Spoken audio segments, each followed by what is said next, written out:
What's going on, everybody? Welcome back to the Alito Bay at 1611. Yep, beautiful in here. Disgusting outside right now. Yeah, it's a little, you say disgusting, it's like misty, but at least it's not 105. That's true. It is cooled off a little bit. Yes, it has. So, but club reviews. Yeah, absolutely. Mizuno. So we talked, we will have the new ES21 wedge. It's like the brand new hottest thing out. That's going to be coming out in... Sneak peek. Yeah, that's going to be coming out in October. Right. Right now, Mizuno has the T20 wedge out. This wedge is going to stay. It's not leaving. This is more of their kind of, what would you call it, like a player's wedge, performance wedge. It's normal, all forged. It's like your classic traditional wedge. So they've got all your lofts that you want, 58, 54, 60, 50, 52, bounces, all that kind of stuff. So you can get all those things ordered. They are coming stock like most everybody's wedges now. It's coming with a tour issue, S4 or S3. What's that one got in it? S4. S4. And I think I saw like on the 56 or the 60 or something, it has, I think the 60 and the 58 come stock with the S3. Gotcha. But yeah, I don't know why you'd want to go more than that on a wedge. Like even a guy that plays X1s, yeah. I most cases on like my 60 degree or my 58, whatever my lob wedge would be, I would actually go with a something softer. Really soft. The whole point is to generate spin. Well, and why would you? I mean, how often do you sit there and generate enough speed with your 58 to flex an X1? Yeah, and that's typically, I don't know what your setup looks like, and this is something cool that I think we should dive into in a later video after this club review is wrapped up and talk about cause and effects of loft lie and shafts. Yeah, absolutely, and it's huge. Especially, I mean, I have plugged to the guys at Artisan. Yep. Best, I would consider them probably best in the business, probably some of the smartest guys out there. At least in Texas, yeah. Yeah, for sure. And Mike, talking to Mike about wedge shafts or pipes as he likes to call them, it is, yeah, there is hours upon hours of information out there with him. Whether hopefully, you want it or not. Fingers crossed, maybe we can get in there and get a couple. Let's say the downside of them being so good means they're also very busy. Yes. And so just getting them to carve out an hour for us has been challenging. Yeah, they're pumping out wedges and putters and everything else like it's going out of style. So. But with that being said, back to this. Mizuno. Yes, T20, very classic. So what's your first initial reaction looking at this, just sight unseen? It looks like it honestly has a little bit higher toe and a little bit. Maybe it's not so much a higher toe, but the face looks wider to me. When you mean wider, you mean toe to heel? Sole from vertically across the face. Yes. Gotcha. Sole to top line. Yeah. Top line? I guess that's right. But yes, vertically across this the way. face, going up. When you look at it going up. Or now down. Pretty long neck on it. That's kind of become wedges here as of lately, though. I don't know if that's for increased stability. Because obviously the longer the neck, hypothetically, the less torque you're going to get. Or gear. What is it? Gear effect? Yep. That kind of stuff. So I don't know if that's trying to counter that. But I mean, even back to like the Mickelson grind on the Mac Daddies. I don't know if it's technically a Mac Daddy wedge, but the Callaway wedge with the high toe. Yep. That had a huge neck too. And that was really the first one I saw that did that. All the high toes started doing that, and I just figured it was a counteracting thing for the high toe. Something to go. Yeah, I don't know. But now everybody's doing it. So, other thing, these are like the very first thing that I noticed when I just picked this up and held onto it. I play a standard grip. I'm actually fixing to move to a mid-size grip, but this is the Z grip, Golf Pride. I love this grip. It feels really good. It feels insanely thin. Like it it feels does. It's so firmer. skinny. Yeah. Whenever I grabbed a hold of it, I was like, it honestly felt like I was just holding straight onto the metal. Like there wasn't anything there. I switched to these grips, not the size, but the Z cord. And I went from, so I always had one, maybe plus 2 wraps on a standard just because I like very firm grips. The thing about these grips is that because they're so firm, there's just not a lot of material there. So they do feel a little skinnier. Now, they are actually not. I looked into their specs. They're exactly the same as everybody else. Yeah. But you're right. Because they're firmer, I think they feel that way. So small. I went to a straight mid-size. And the reason why I never went to a mid-size before in a grip and just put extra wraps is because when you go to a mid-size, there's more rubber, hypothetically, a little bit squishier. I hate squishy. Yeah. Like, I'm the anti-win guy. If you know, like the old win wraps Yeah, that are like I'm big not- poofy. I've played my whole life. Tour Velvets is what Yeah. I've always played. I'll go 2, maybe 3 wraps under my right hand. Yep. But that was also before the +4 Yeah. world came out. So basically I was doing like a +3, +2, something under Sure. there. Just take a little taper out. But yeah, with all that being said, like this felt crazy skinny to me as soon as I grabbed a hold of it. I mean, it is what you see in wedges. Yeah, exactly. Like it looks I do feel like the top just like line's a little everybody bigger though. else. A little thicker. Yeah. Yeah. And I think that's just where wedges are going. Yeah, You know, 'cause I we've know looked that- at the the T-World wedges are Yeah. that way. Not as bad, but they are that way. The Doesn't the SM, some of those Vokies Yeah. I've seen getting real thick at the right top. now Like when they 8s were and the 7s. was the 7s that had the CG weighting Yes, thing. that was the those fat. were very very bad because Yeah.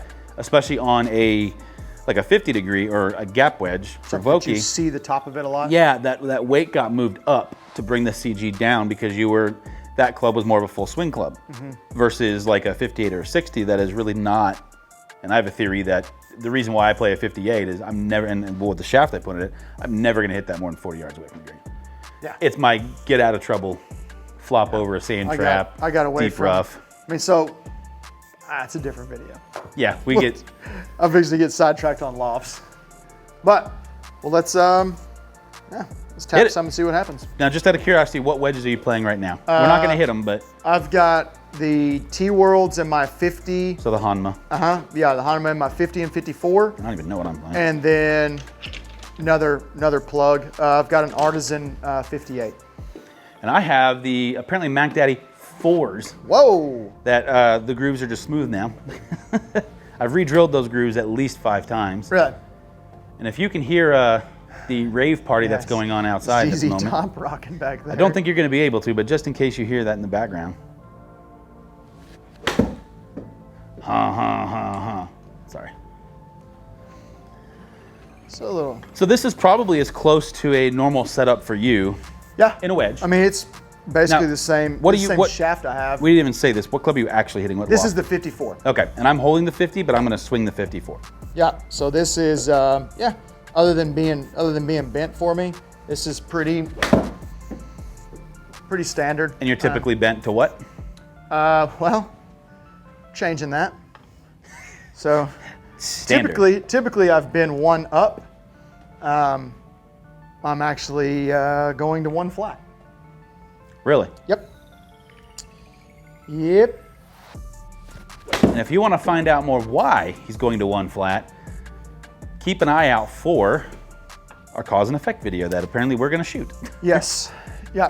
We might even do it right here. The only downside of that is we don't have the Mitchell machine here. It's over at the other location. Yeah, that'll be a good one to be able to go in and start bending stuff. Get some old club. Yep. Shit, we can use mine. I don't care. Little shut face there. So what's your reaction on feel? Feels good. It's soft. It's now Mizuno. We talked about this when we did the 921 Tour review. Mm-hmm. You know, Mizuno, especially back and I'm going to say the 90s and early 2000s, which is about the time you and I would have been in high school, right? Mm-hmm. That doesn't suck right there. Trackman tells the truth.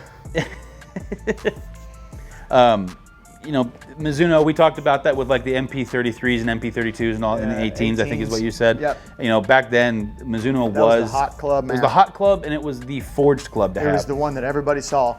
There was, you know what's funny when you see those forged things, there was another company that came out with one that was a beautiful looking blade and it just, Trash. I don't know if they were fighting back. No, it was phenomenal. They were fighting back or whatever, but it was the McGregor tourney.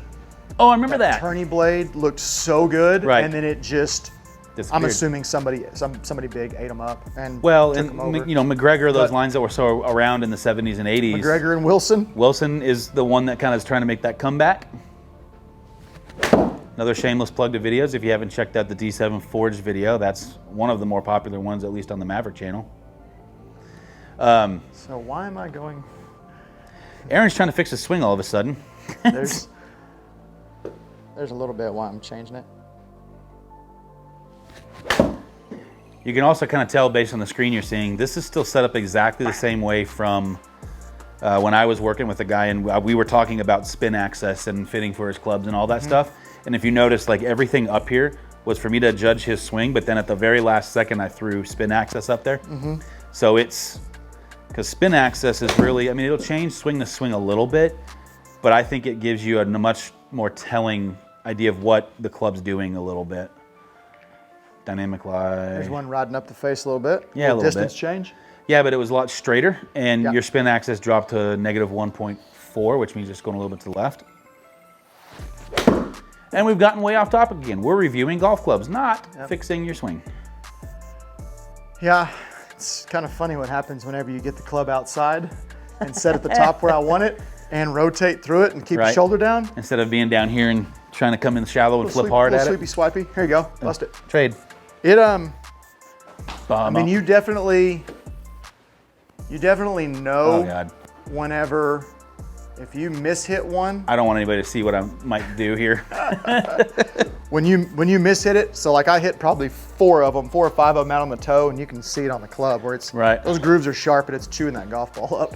Yeah, you can even, I mean, and that's some of the benefits of a brand new wedge, and that's. I mean, I took the plastic off these last night. They haven't even been touched. And that's something about, when you're talking about wedges, that's so important too, is understand when your grooves need to be cleaned up. You can sometimes just buy one of those little sharpening tools and just scrape do it. But I mean, realistically, I go about 30 rounds and I sharpen them.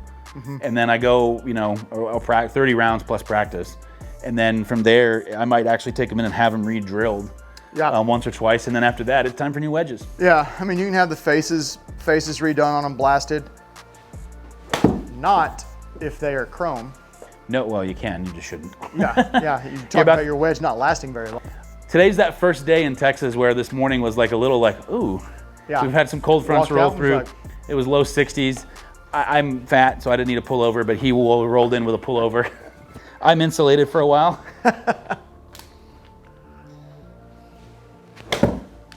Gotta tell you, that feels good, man. It does feel really good. That's like my little generic, I called a 75-yard shot and it's going 90, but like a little 3/4, just rotate. Yeah. Kind of stick and rotate. Yeah, I mean, you can, it is, oh, that was a little thin. If you miss one, you know you miss it. It's not super forgiving feeling. A traditional forge. So I low grooved that one a little bit. Let's see the TrackMan actually. We'll throw it up there now. No. Yep, it should go straight up. Yep, a little low. Yep, so I load that a little bit. If you notice, my total went up to 102.3. My club speed was a few miles an hour faster, but not much. Yeah, it's not super forgiving feeling. I mean, you hit it in the center though, or anywhere around the center. Right. It feels really good. Yeah, but that's the typical of forged clubs. I mean, there's a reason why. I mean, these really aren't designed and meant for your 25 handicappers. That's what the ES21 is for. Right. Preview. Yeah, there it is.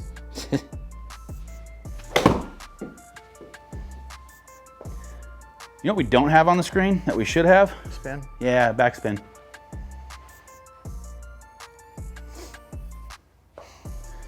'93. Eek. Love new wedges. Yeah.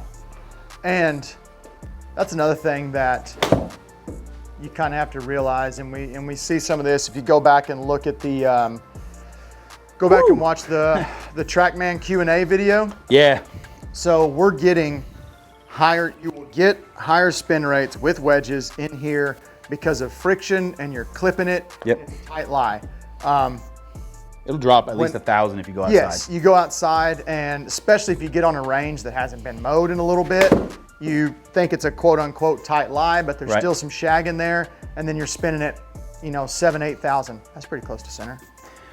Yeah, good enough for me. Yeah, 2 millimeters. Yeah. So that's another thing that we can talk about in a future video, but the fact that you're technically kind of catching flyers out there. Yeah. Now, if you're going out and playing a high-end golf course or a nice country club or other things like this, and yeah, you should be hopefully getting those tight lies in the fairway that would be more like this, where you're pinching it, clipping it, and you're getting your 9,000, 10,000. Call that tour ready. Yes. But your average muni you go play on the weekends, No. First cut of rough on the tour. Yes. Wing foot, well, wing foot's a little different. Yeah. That's one of those you could step on your golf ball and not realize it was there. Oh, that was thin. Unless you just hit it so far that it doesn't matter. What's your, you know what we didn't talk about? Who is this for? We do that every video, and that's something that nobody else really does. So I just walked off screen. I would say this wedge right here is probably not for your higher handicap. Just on the forgivability, is that a word? Yeah, but, forgiveness. Yeah, so your forgiveness with this is just really not there. If you are I would say probably a single digit handicap. Not to, listen, if you prefer that forged feel, then yeah, go for it. Just understand that this is not what's about to come out from Mizuno. This is not a Vokey. This is not hit it all over the face, and you're going to get the same, maybe not the same kind of feel, but you're going to get relatively the same kind of shot, produce the same kind of spin, all that kind of stuff. And you have to work less hard, but this, if you're a player and you want to get a little more out of a golf club, i.e., I need to flop this up in the air, I need to generate a little bit more spin, I want to take some spin off of this, and you understand how to execute those things in a shot, this is you. Yeah. So, and that's what we really mean when we say a single indexer, is because it's, your margin of error is smaller, but your ability to do more is higher, which is always the trade-off with golf clubs. Yeah, workability is there, forgiveness, not as much. But I mean, as far as, if I'm gonna go look at wedges, and I'm gonna look at a forged wedge, I would definitely want to look at this and put this in. I've been super impressed with the Mizuno stuff. I mean, the irons never really were ever bad by any means. They just kind of, they do things differently, so their marketing's not there. So they're always kind of that really good company that's on that, just the back side of everybody going, I want to come into the cool party. Yeah, they're just not, they just don't have the budget of the Callaways, the TaylorMades, and Titleist, the big four.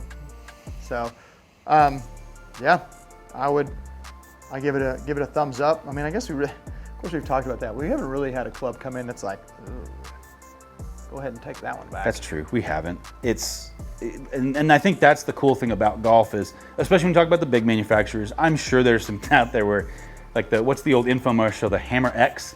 Yeah, Hammer. What's the one now that's the Square Striker? Square Striker. That's like, I don't know if I've seen that one. It's like a little chipper. Basically, it's a 7-iron. That thing. They're producing as like the chipping club. Like, I mean, you just don't buy a chipper. Just get better. Save the club and just use your 7-iron. Well, and the other side of that would be, and my argument to the chipper is, take a damn lesson.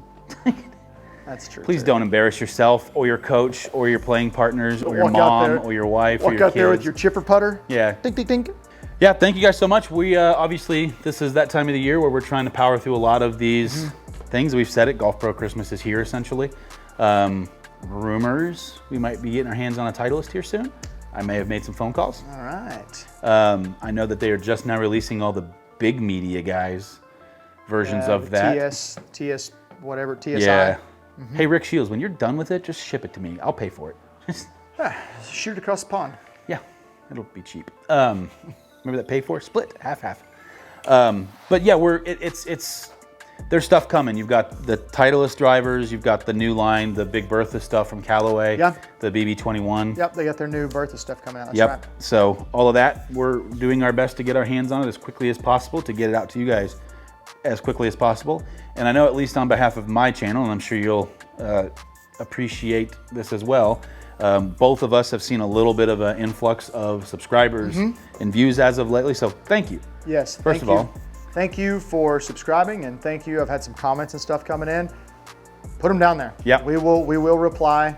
We'll talk it up and chat it up as much as we can. Sometimes if you get lucky too, and if you see 1611 Sports, it's Aaron. Like on my channel, and if you see Maverick on his, it's me. Yeah. Sometimes we get into it, sometimes for the fun of it on each other's channels. So you might find a little nugget of trash talk in there because, quite frankly, we're both competitors first and foremost, I think. You know, I played a bunch of professional golf. I don't know if you ever played professional golf or not, but I mean, other than just like the tournaments we play now as golf pros. But yeah, there's always that little competitive juices flow in there. So always. Yeah, there's little fun nuggets. You can find some in there. In fact, we might just do that a little bit more and just get a little ribbon in there, a little chirp.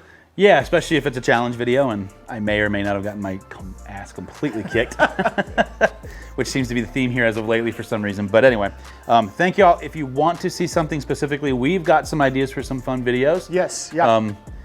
Things that'll probably make you laugh a little more if you think back to like the treadmill. Speed golf. We're not doing that again. Let me rephrase that. I'm not doing that again. Ryan's a one and done on that one. Go out on top, baby. It's true. I will always be the champion, and if I don't come back, it's like, I'm still the champion. Still the champion. Just because there's another guy doesn't mean shit. Go out on top. Remember that, young athletes. Always finish. But yeah, we want this to be interactive, and I think we're getting to that size where we can have that conversation. Yep. And say, what do you guys want to see? I think it would be fun to maybe bring in one of your viewers and one of my viewers and have a Maverick versus 1611 challenge. Let's do it. So, I'd like to be in on that. Yeah. Put something down there. What I would tell you is go follow both of our accounts on Instagram. Maybe we'll pick from over there because we both have a decent little Instagram following now. So, what's your handle on Instagram? Just 1611 Sports. Yep, and same Maverick Performance Golf. Well, it's not the same as 1611. Same as everything else. Yep. Words are hard. Yeah, difficult talking today. All right. Ooh. It's early, but we both apparently need a beer. Something. Even though I'm not drinking during the week. Yeah, me neither. It's about to start raining again, by the way. Thanks, Apple, for your iWatch notifications. What are we doing? I'm leaving. Bye. See you later.